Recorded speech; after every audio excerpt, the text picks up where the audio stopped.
আসসালামু আলাইকুম। সকলকে আন্তরিক শুভেচ্ছা জানিয়ে শুরু করছি। তো আমরা অনেক সময় এরকম খবর পাই যে আমাদের অনেক মুসলমান ভাইয়ারা তাদের ইমানটা বিক্রি করে দিয়ে তারা অন্য ধর্মকে তারা গ্রহণ করছে। এটা বেশিরভাগ আমাদের পাহাড়ি অঞ্চলের দিকে এমনটা হয়, এটাই আমরা জানি বা শুনি। তো এটার মধ্যে মেন কারণ হিসেবে আসে যে তাদেরকে জব অফার করা হয়, তাদেরকে টাকা অফার করা হয়, যারা গরিব তাদেরকেই মূলত টার্গেটটা করা হয়। তো যখন আমরা এটা শুনতে পেলাম বা আমরা এটা জানি, এটার প্রতিকার হিসেবে আমাদের করণীয় কি? মানে একজন মুসলমান ভাই সে যদি অভাবের কারণে, অভাবের ধারণায় সে যদি নিজের ইমানটাকে বিক্রি করে দেয়, তাহলে আমরা যারা শুনবো এই কাহিনীটা শুনে কি আমি ওই ভাইটাকে দোষারোপ করব নাকি আমাদেরকে দোষারোপ করব, কোনটা? মানে ওই ভাই যদি আজকে টাকার অভাবে আসলেই সে যদি অন্য ধর্মে গিয়ে থাকে, টাকার অভাবে টাকাকে দিল কেউ, তার ইমানটা বিক্রি করে দিল, তাহলে আমার মনে হয় যে এটার দায় ভার এটা আমাদের উপরে বর্তায়। কিভাবে সেটাই বলছি। ওই ভাইটা যখন টাকার অভাবে সে বা কোনো একটা কাজের অভাবে সে যখন তার ইমানটাকে বিক্রি করে দিল, তখন আমরা তার ভাই হিসেবে আমাদের জন্য করণীয় কি ছিল? তার যেই জিনিসটা অভাব, তার অভাবটা পূরণ করা। এমন কি যদি তাকে যেই টাকা অফার করা হয়েছে তার ইমান বিক্রির জন্য, এর চাইতেও বেশি টাকা তাকে দিয়ে বা তার যা যা লাগে তাকে এটা দিয়ে তাকে তার দিনের পথে ফিরিয়ে আনা, এটা হলো আমাদের দায়িত্ব ছিল।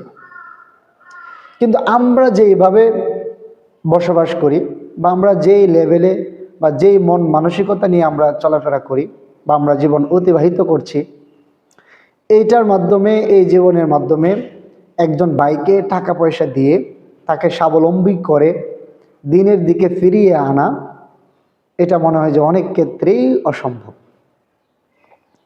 কারণ আমাদের তো টাকা পয়সা খুবই কম, আমরা তো টাকা পয়সা রোজগার করব না, আমরা তো আখেরাতমুখী মানুষ। দেখেন, যাদের ইমানটা আজকে চলে গেল টাকার অভাবে, ওই ব্যক্তিকে ওই সময়ে টাকা দেওয়া, তাকে ভরণ পোষণ করানো, তার অভাবটা মোচন করা, এইটাই তখন মাসালা।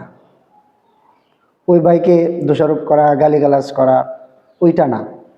তার যেটা অভাব, এখন ওই অভাবটা আমাদেরকে দিতে হবে। আমাদেরকে টাকা পয়সা রোজগার করে বা বিভিন্নভাবে সঞ্চয় করে আমরা স্বাবলম্বী হয়ে ওই রকম মানুষদেরকে আপনার প্রাতিষ্ঠানিকভাবে সাহায্য করা, যেন কোনো একটা মানুষ অভাবের কারণে সে যেন ইসলামটাকে বিক্রি না করে। যদি অভাবের কারণে সে ইসলামকে বিক্রি করে, এটা কোনোভাবে মেনে নেওয়া যায় না।